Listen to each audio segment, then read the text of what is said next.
Salut les mobeurs et bienvenue dans cette vidéo, étape 2 de la motobilette à Greg. Donc dans l'étape 1, si vous l'avez pas vu, je vous mets le lien juste ici. Donc on avait fait un diagnostic à l'œil, histoire de dire voir la bécane. Je l'ai acheté, je l'ai ramené à la maison. Maintenant on va pouvoir passer aux choses sérieuses. Donc on va démonter pour essayer de comprendre pourquoi grand-mère elle démarre pas. Et je vais profiter de cette vidéo pour faire un petit test produit donc sur un truc pas cher cousin importé de Chine, donc une caméra endoscopique. Alors grande classe à Paname ou grosse merdasse intergalactique, c'est ce qu'on verra. Allez, on y va. T'es prêt? Accroche ton slip, mon pote. Allez, fire!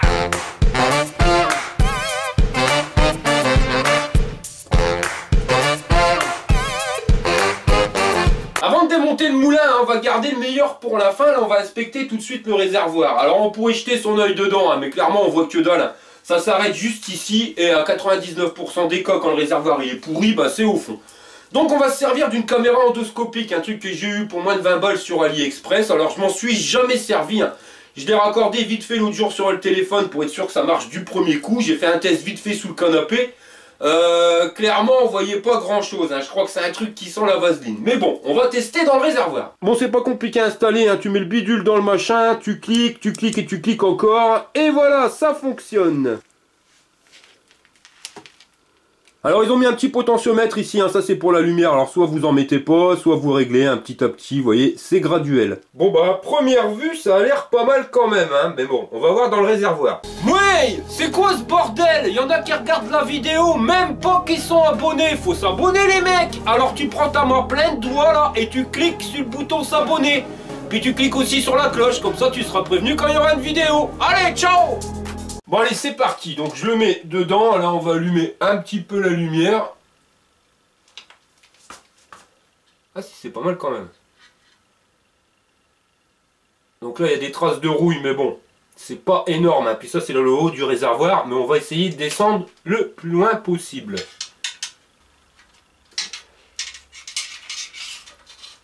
Ah, alors ça c'est le robinet d'essence. Il y a des traces de rouille, mais ça c'est parce que le réservoir il est vide. Ouais, il est bon.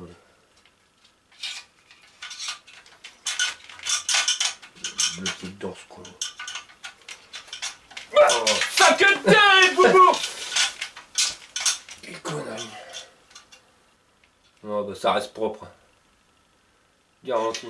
Alors c'est pas aussi évident qu'on pourrait le croire, parce que quand on met le truc, si on veut bien regarder dans les coins, les ratacoins, c'est assez galère, il faut tourner le câble dans tous les sens.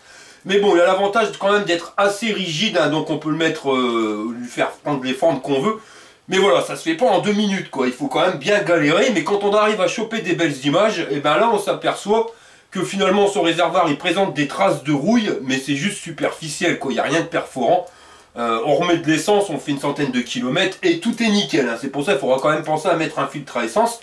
Mais bon, je suis content. Ton réservoir, il est nickel, Greg. Et je suis content aussi parce que je me suis pas fait arnaquer pour le prix. Je referme le réservoir et on va pouvoir passer aux choses sérieuses.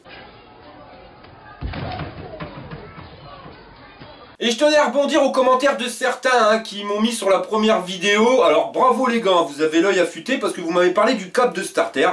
Et vous m'avez dit, si le câble de starter il est fixé comme ça, c'est qu'il y a des prises d'air. Alors ouais, mais non. Pourquoi? Parce que quand Greg il a acheté sa bécane, le câble de starter il était nickel. C'est lui qui l'a niqué en pédalant comme un goré en essayant de démarrer. Il a dû appuyer trop fort et le câble il s'est pété.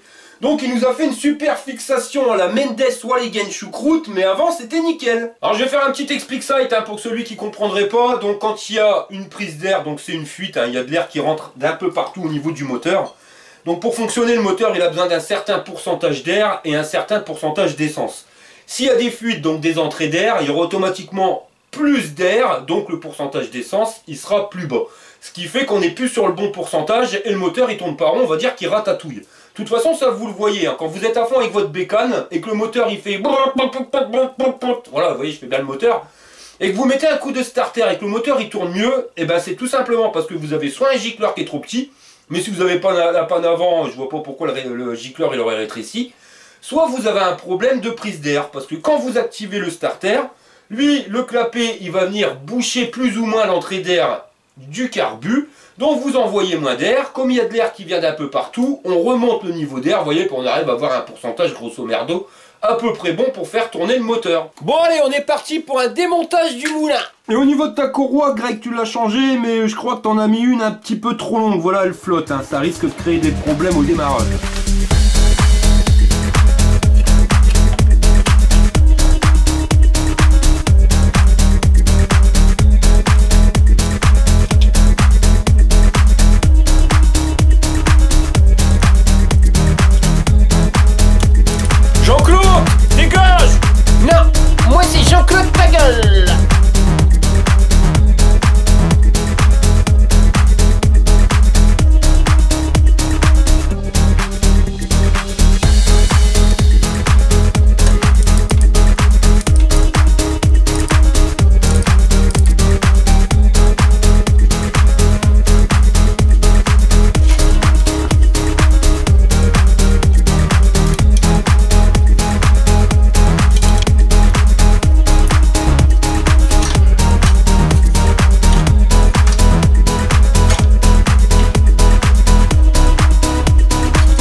Bon là les silent blocks ils sont vraiment torchés hein, comme on peut le voir de ce côté là, et de l'autre côté c'est encore pire, c'est resté sur l'axe. Bon bah voilà la bête, hein, un peu crados, hein, je dirais même méga dégueulasse, mais bon on va le nettoyer, ça sera quand même plus propre.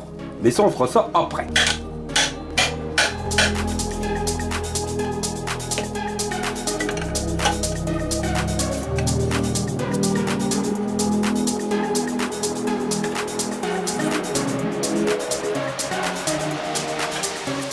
Et quand on enlève le pot d'échappement, bah on voit la panne, hein. Enfin du moins une des pannes, hein, si on a plusieurs, mais regardez le segment à l'intérieur. On voit bien qu'il manque un morceau du segment. Hein. Et en démontant le pot d'échappement, on s'aperçoit d'une autre panne. Alors non seulement il est calaminé, hein, il fait 15 kg tellement il y a de la merde dedans, mais regardez, on dirait bien qu'il est fissuré, hein, ça part là, ça va à l'intérieur, ça fait tout le long et ça s'arrête ici. Alors est-ce que c'est une fissure ou est-ce que c'est la graisse? Moi je dirais une fissure. Donc on va gratter, on va enlever la merde. Hein. C'est comme mon cul! Lui aussi il est fissuré! Non, il est fissuré son pot. Ça se voit.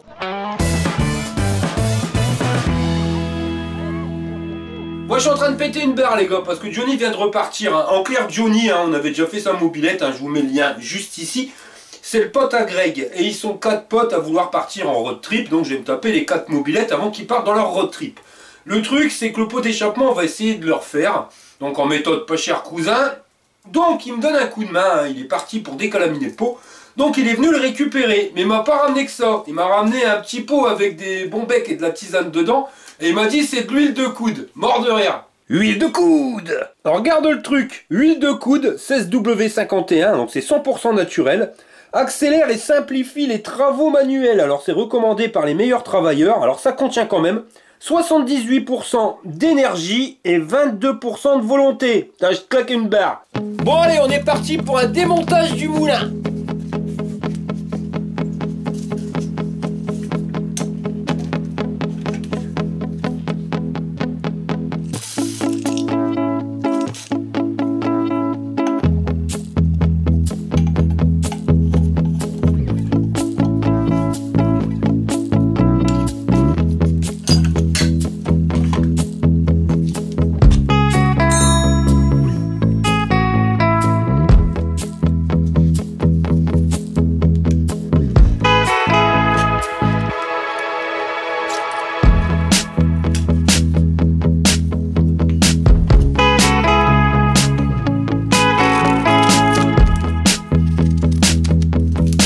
C'est une astuce pour enlever la rondelle.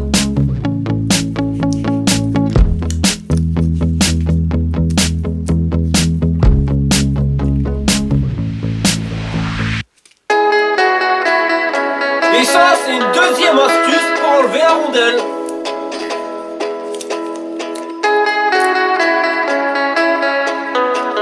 Mais il aurait dû demander à Jean-Claude. Moi, je suis un spécialiste pour faire péter la rondelle. Bon là je suis au dernier circlip, hein. Alors je prends une pince à clip, mais bah les becs ils sont pas assez longs, j'arrive pas à arriver au bout, alors j'avais la pince à clip spéciale moto bécane. Pas de bol, je l'ai prêté, on me l'a pas rendu, alors je suis en train de péter un plomb, je vous le dis clairement. Je sais pas quel est le neuneu qui m'a fabriqué ce système là, mais il aurait pu faire plus simple. Alors je suis en train d'essayer de bidouiller un truc avec 2 tournevis, enfin Enfin voilà, je vais essayer parce que ça se voit pas quand on filme, on n'arrive pas à voir l'intérieur. Et je reviens après si jamais j'ai réussi à le sortir. Saloperie ce truc là, je vous le dis moi. Alors c'est du grand Walligen, hein, mais je vais quand même pas me prendre la tête à aller chercher un outil que je sais même pas où c'est qu'il est finalement, je sais même plus à qui je l'ai prêté. Donc bah, à la Walligen, hein, it's bistfly hein, mon ami. Bah fous-y un coup de Santiago, c'est du brin ta truc. Le pire c'est que ça peut marcher hein. Cacahuète. Garanti hein. Bon bah j'ai enfin réussi à l'enlever après une demi-heure, on va dire que j'en ai chié comme un russe. Donc l'embrayage il est pas tout neuf hein, mais comme on peut le voir les garnitures elles sont pas poncées complètement non plus, donc il est encore bon. Et au niveau des maslottes, les maslottes elles sont nickel. Donc ça je ferai un tuto directement sur l'embrayage pour voir pourquoi ça ne va pas. Bon bah des nouvelles de notre ami Johnny, hein. Il a allumé le barbecue, il est en train de décalaminer le pot d'échappement, hein. Mais je crois qu'il a été un peu fort sur l'essence. Et il m'a même envoyé une petite vidéo. Un beau barbecue de pot d'échappement, de pétrolette. Ouh, ça brûle, ça flambe, avec du bois mouillé s'il vous plaît. Hein. Rien de tel. Que c'est bon. Ça réchauffe en tout cas. Avec tout ça, je vais faire un trou dans la couche d'ozone. Alors par contre, fais gaffe à la fumée, Johnny. Faut pas trop la respirer, hein, parce que ça rend fou. Hein. Allez, c'est reparti mon kiki.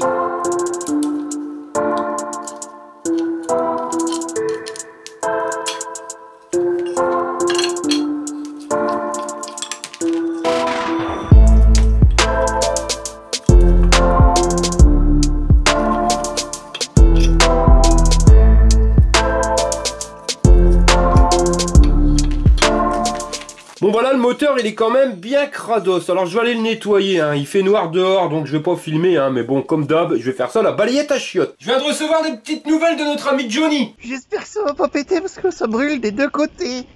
La calamine elle prend feu. C'est bizarre quand même hein. Et voilà c'est quand même nettement plus propre, hein. On va pouvoir bosser sur le moteur sans en foutre partout. Alors il y a encore des coins et ratacoins où il y a encore quelques traces. Mais ça, pas de prise de tête, hein. Je ferai un bon nettoyage avant le remontage. Là, on va quand même regarder ce qui se passe à l'intérieur, l'ampleur des dégâts.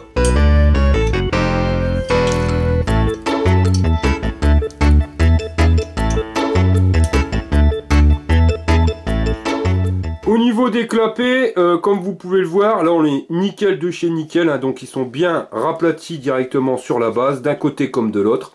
Donc aucun souci à ce niveau-là. Non, c'est maintenant que ça risque de craindre, hein, parce que quand on regarde bien là au niveau du plan de joint avec la culasse et le cylindre, eh ben on voit qu'il y a de la pâte à joint bleue. Donc à mon avis, il y a des chances que le neveu, il est cafouillé à la motobilette.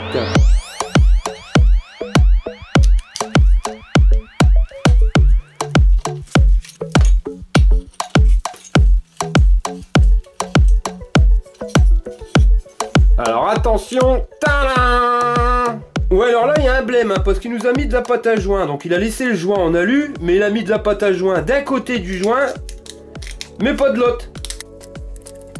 Ouais, et quoi? Je crois qu'il en a mis ni d'un côté ni de l'autre, hein. Je sais pas ce qu'il a foutu là avec sa pâte à joint. Et au niveau de la culasse, hein, pareil, c'est chelou, il y a de la merde, mais c'est pas de la calamine. La calamine, vous voyez, c'est super dur. Là, non, ça me fait penser à de la terre. Je sais pas ce que c'est, un mélange de graisse. Ce qu'il y a ici dans le moteur, c'est exactement la même chose que ce qu'il y avait à l'extérieur du moteur, vous voyez. J'ai jamais vu ça. Ouais, c'est bizarre.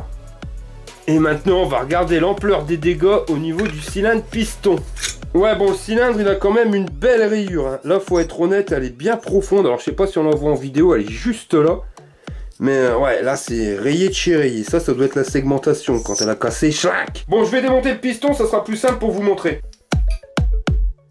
Bon bah là, bien mort de chez bien mort le truc, hein. Donc la segmentation qui est cassée, ça on l'avait vu tout à l'heure. Mais alors les rayures, hein. Alors ça c'est la méga rayure qui correspond finalement avec la rayure du cylindre.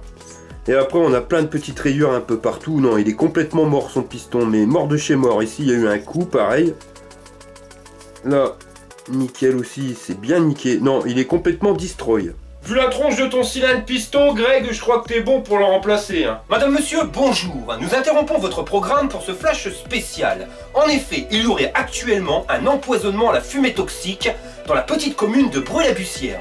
Retrouvons tout de suite sur place notre envoyé spécial, très spécial, Jean-Claude. Porte-bagages de la motobilette, moi je te... Oh oui, Jean-Claude. Oui, tout à fait. Donc je suis devant chez Johnny, hein, comme vous pouvez le voir. Et je viens de faire une enquête de voisinage et on me dit que c'est ce matin, aux alentours de 10h30, qu'il y aurait eu un dégagement de fumée épaisse. Comme on dit ici, ça funk pépère. Et le Johnny, il aurait soi-disant respiré ces fumées et ça l'aurait rendu complètement fêlé. Je vous montre ce petit document amateur que j'ai réussi à me procurer pour vous. 20 000 lieues sous les braises. Capitaine, sortez le périscope. J'ai le périscope en feu. Comme vous pouvez le voir, il faut vraiment pas respirer ça. Mais c'est pas tout, hein, parce que ce qui me fait peur, c'est que le bas moteur il est quand même méga dégueulasse. Hein. Vous avez qu'à regarder ici. Vous voyez, alors c'est une couche de merde, mais en plus il y a du métal dedans et tout. Ça fait exactement la même terre que dans la culasse. Je crois que notre ami il a dû rouler sans filtre à air. Mais vraiment dégueulasse de chez dégueulasse le truc. Hein. Ah, moi ça. Et ça c'est que dalle, il y en a encore plein. La bielle elle a l'air nickel, hein. Il n'y a pas de jeu, donc le vélo il a l'air encore bon. Le truc c'est que je vais nettoyer l'intérieur du moteur, en même temps je profiterai pour voir s'il y a des fuites. Alors pour ceci, il faut tout simplement positionner le moteur à plat, vous venez le remplir d'essence jusqu'en haut, hein. Faut pas non plus que ça déborde, et on va venir actionner le vilebrequin de telle manière à le faire tourner comme ça à peu près 5 minutes. Bon alors, bonne nouvelle, hein, parce que ça fait plus de 3 heures que j'ai laissé l'essence dans le moteur, et comme on peut le voir, bah, les joints spi sont secs, nickel, hein. Donc il n'y a pas de fuite. Nickel chrome. Alors pour ceux qui n'auraient pas vu le tuto sur comment vérifier l'étanchéité d'un moteur, je vous mets le lien juste ici. Mais il y aura quand même une couille dans le pâté sur son moulin, je vous le montre. Là je viens de le nettoyer nickel, hein, donc à l'intérieur je l'ai passé plusieurs fois l'essence et je l'ai fait tourner. Mais voilà, il y a un moment, et ben la bielle elle bloque, elle reste coincée comme vous pouvez le voir. Et puis elle reste bien coincée, alors on arrive à la redébloquer. Après c'est reparti, puis aucun souci. Mais au bout d'un moment, ben elle se rebloque. Voilà. Et là ça va encore, hein, mais des fois ça se bloque plus. Donc on va devoir carrément changer le vilebrequin. Donc on est bon pour les joints spi et les roulements. Et la culasse, bah, j'ai réussi à la ravoir nickel. Ouais. Au final on est bon pour se refaire le moteur complet. Mais bon. Et notre ami Johnny, est-ce qu'on a des nouvelles? Bah on dirait que c'est bon, hein. Là la fumée, c'est le bois mouillé. Et par contre à l'intérieur on dirait qu'il y a des croûtes. C'est bizarre. Je crois que le Johnny, il est comme le moteur à Greg, hein, il tourne pas rond. Bon bah je crois que je suis à l'arrêt jusqu'à temps que je reçoive les pièces, hein, on est un peu bloqué. Donc je vous donne rendez-vous à la prochaine vidéo et je vous dis merci d'avoir regardé jusqu'au bout. Allez, fire! Allez, salut, hein, puis t'oublies pas de